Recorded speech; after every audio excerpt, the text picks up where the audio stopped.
par 10. Tras penurias y privaciones, ayer llegaron por fin las pagas y los atrasos. Caramba, pues eso significa que en vez de hincarle al diente al hereje, solo hincaremos al ágape que no será nuestro maravilloso chef. Así que estamos de enhorabuena, por fin comemos caliente. Bien. Por fin voy a dejar de ser parte del menú de estos desarrapados. Yo por si acaso me voy, que a estos ya me los conozco.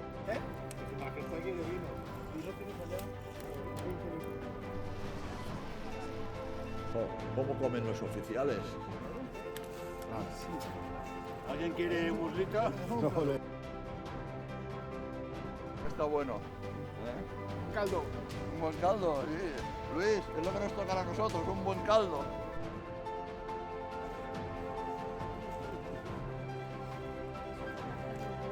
Y los que se hayan suscrito y le hayan dado al like, ya pueden tomar postre. Hola amigos, como visteis en el capítulo de la Revolución de las Picas, el cuadro de piquero suizo fue la unidad preponderante durante los siglos XIV y XV, pero a principios del XVI iba a ser completamente eclipsado por una nueva unidad, el tercio español. Tras la Reconquista, en España, los reyes católicos reorganizaron el ejército mediante las ordenanzas de 1493. En ellas destacaban ya las capitanías, las futuras compañías, como elemento táctico principal, y distinguía tres tipos de tropas: piqueros, que eran la fuerza principal, rodeleros armados con escudo, la rodela y espada, y los ballesteros junto con los incipientes arcabuceros. Iniciada la Primera Guerra Italiana en 1494, al invadir Italia el rey francés Carlos VIII, en 1495 se produjo la batalla de Seminara. Los aliados italianos abandonaron el campo de batalla y el comandante español Gonzalo Fernández de Córdoba, el gran capitán, tuvo que retirarse y refugiarse en la ciudad.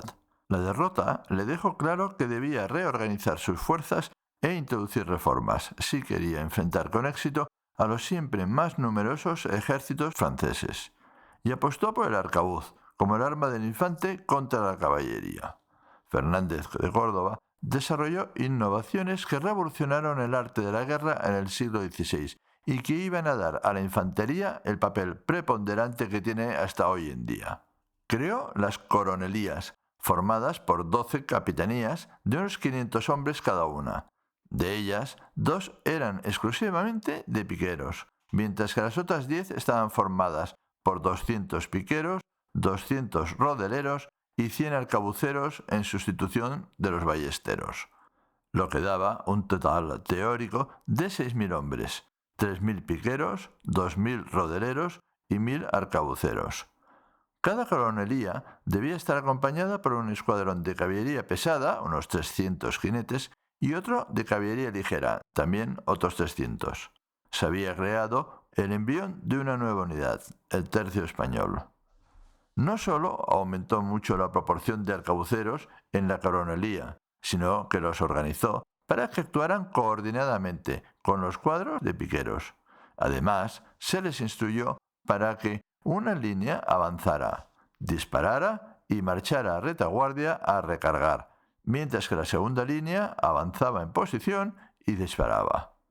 Las capitanías se entrenaron para formar la coronelía como una sola unidad táctica, con un cuadro central de piqueros y unas alas con arcabuceros y rodeleros. Por otro lado, entrenó también a las capitanías para que pudieran desplegarse independientemente y desarrollar una guerra de guerrillas en el sur de Italia. El sistema permitía incluso que desde las diferentes capitanías se pudieran crear unidades mayores e independientes, equipadas con un solo tipo de arma, tal y como se hizo, por ejemplo, en las batallas de Atella y Ceriñola. En Atella, en julio de 1496, el gran capitán organizó unas grandes unidades de rodeleros que, con apenas apoyo de piqueros, asaltaron los molinos que daban soporte a la ciudad, derrotando a los franceses. En Ceriñola, en abril de 1503, Fernando de Córdoba organizó unos grandes escuadrones de arcabuceros españoles que, con sus sucesivas descargas y apoyados luego por los lansquenetes alemanes, destrozaron al numeroso ejército francés, a su caballería pesada primero y a sus mercenarios suizos después. Antes de entrar a describir lo que era el tercio español, hay que definir el significado de ciertos términos militares de los siglos XVI y principios del XVII. El escuadrón, por ejemplo, hace referencia a una unidad que ha formado para el combate y que puede ir desde una sola compañía a un tercio completo, pasando por una amalgama de diferentes compañías o unidades formadas ad hoc.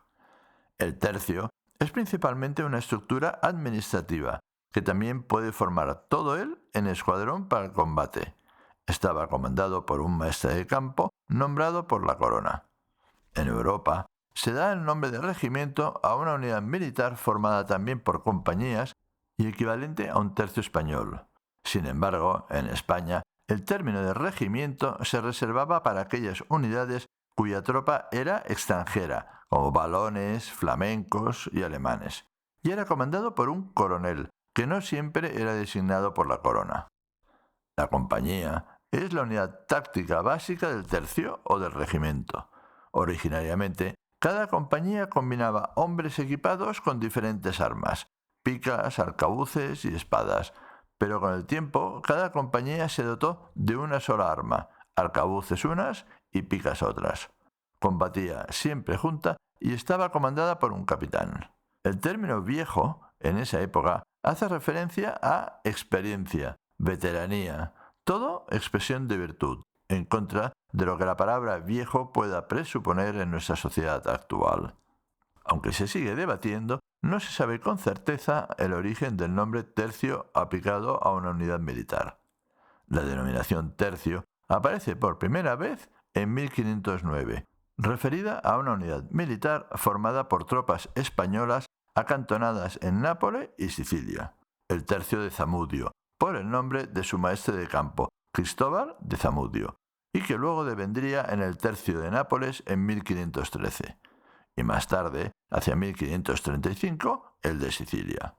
Y por las ordenanzas de 1536, y tras la anexión del milanesado, se crearon el tercio de Lombardía y el de Cerdeña, siendo estos cuatro los llamados tercios viejos.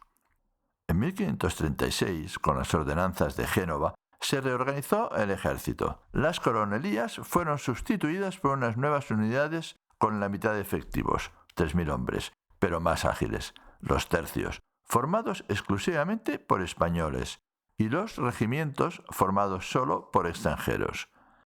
Estas nuevas unidades también evolucionaron a lo largo de 100 años, y la proporción entre piqueros y arcabuceros fue cambiando, así como cambiaron las formaciones que se adaptaron a las nuevas armas y nuevas tácticas. Si el gran capitán fue el que organizó a los arcabuceros como unidad operativa de combate, revolucionando la infantería de la época, el duque de Alba en 1567 ordenó incluir a los mosqueteros en cada tercio, 15 mosqueteros por compañía, es decir, 150 mosqueteros por tercio. Una descarga de 150 mosquetes era capaz por sí sola de tener una carga de jinetes con corazas. Todos empezaron a incluir mosqueteros en sus filas.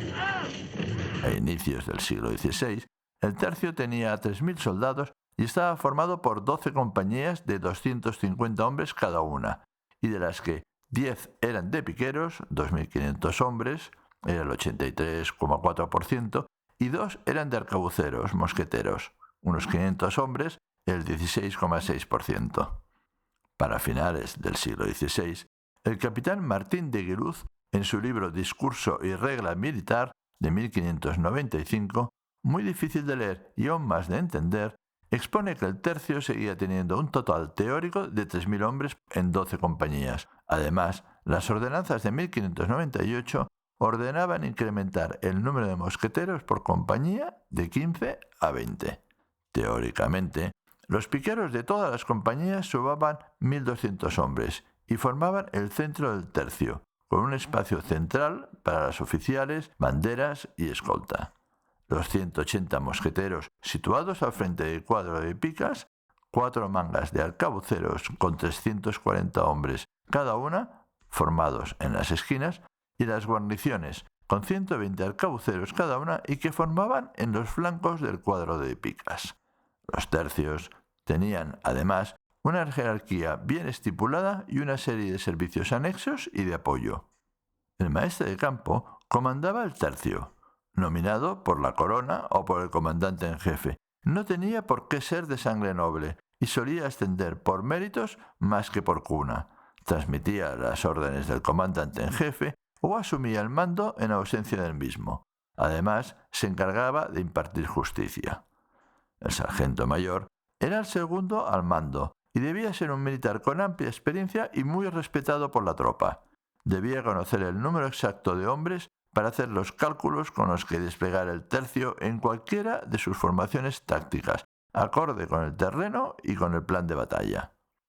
El tambor mayor asistía al sargento mayor y era responsable de entrenar a los tambores de las diferentes compañías en los redobles y sus significados tácticos, así como también en los redobles de los enemigos. El capitán estaba al mando de una compañía. Era nominado por orden del Consejo de Guerra o por el comandante. Independientemente de su cuna, cualquiera que tuviera más de 10 años de servicios distinguidos podía ser nombrado capitán. Tenía el privilegio de elegir a sus oficiales y, con autorización real, patente para reclutar su compañía. Debía mandar desde primera línea y su autoridad provenía del ejemplo. El alférez era el segundo al mando de la compañía, elegido por el capitán. Su principal misión era portar, cuidar y defender con su vida la bandera. El sargento era el encargado del adiestramiento, de la disciplina y de la organización táctica de la tropa y de preparar su alojamiento. Debía ser también soldado viejo y respetado por el resto. Su rango se distinguía por la alabarda que portaba. Cabo, asistente directo del sargento, tenía la responsabilidad de procurar el entendimiento entre sus hombres y cuidar de que fueran atendidos si resultaban heridos.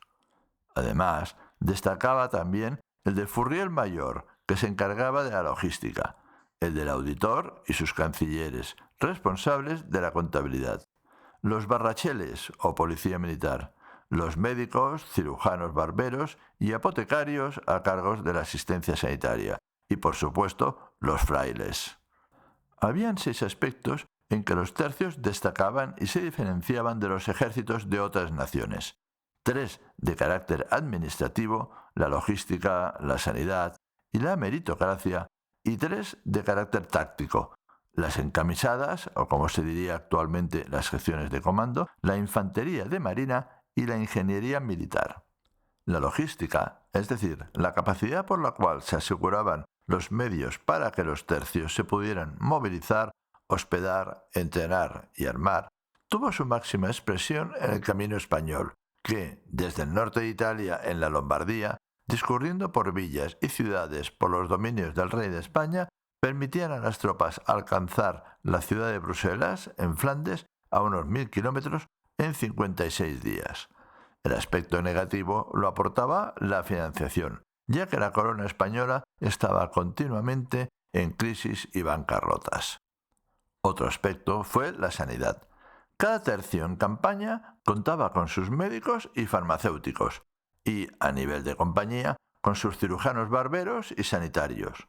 Además, hay que mencionar los hospitales que se edificaron en diferentes ciudades para la atención de sus heridos y enfermos. Destacaban el de Valenciennes, creado en 1557, o el creado en 1582 por Farnesio en Malinas, con 300 camas, o el levantado en Bretaña en 1590 para dar apoyo a las tropas de Juan del Águila, que allí combatían contra los hugonotes, y otros más, como los de Lisboa, Aragón. Tanta era la importancia que los soldados de los tercios daban a los hospitales que una de las principales peticiones que se hicieron tras el motín de Amberes en 1574 fue la de proveer un hospital. La meritocracia era otro aspecto distintivo y casi exclusivo de los tercios. Como se plasman en los versos de Calderón de la Barca, en que nadie espere que ser preferido pueda por la nobleza que hereda, sino por la que la adquiere, porque aquí, a la sangre excede, el lugar que uno se hace, y sin mirar cómo nace, se mira cómo procede. Si bien es cierto que los mandos de los ejércitos se daban exclusivamente a gente noble, Se elegía entre ellos a los más capaces. Pero ya dentro del ejército era la meritocracia la que primaba, y eran los mejores profesionales los que ascendían. Un ejemplo es don Julián Romero, que alistado como ayudante de un tambor a los 15 años, llegó a maestre de campo a los 59, tras perder, siempre en combate, un ojo, un brazo, una pierna, 3 hermanos y un hijo. La escuela de los reclutas residía en compartir con militares profesionales numerosas campañas, sitios, acciones y batallas. En palabras del genial Francisco de Quevedo, lo que se ordena se oye, lo que se ve se imita.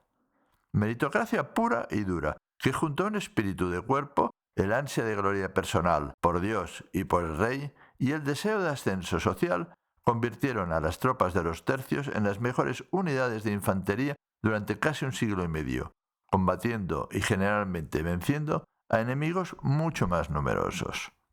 En cuanto a las encamisadas, eran acciones de asalto que se realizaban de noche o de madrugada, a campamentos o posiciones enemigas.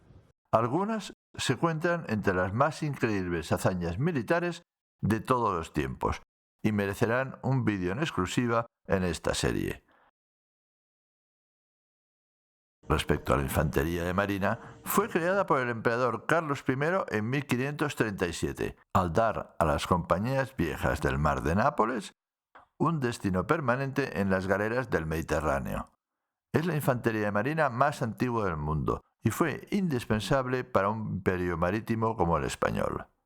Finalmente, los ingenieros militares que acompañaban a los tercios, aunque no estaban encuadrados en unidades como tales, el cuerpo de ingenieros no se creó hasta 1711 por Felipe V, se mostraron entre los mejores de la época y fueron indispensables en todas las campañas, en los innumerables asedios y puentes sobre ríos que caracterizaron la guerra de los 80 años. Y cuando se iniciaba una campaña, las 12 compañías que formaban un tercio podían desplegarse para combatir por separado o combatir juntas como tercio, o incluso formando escuadrones en combinación con otras compañías de otros regimientos aliados o mercenarios.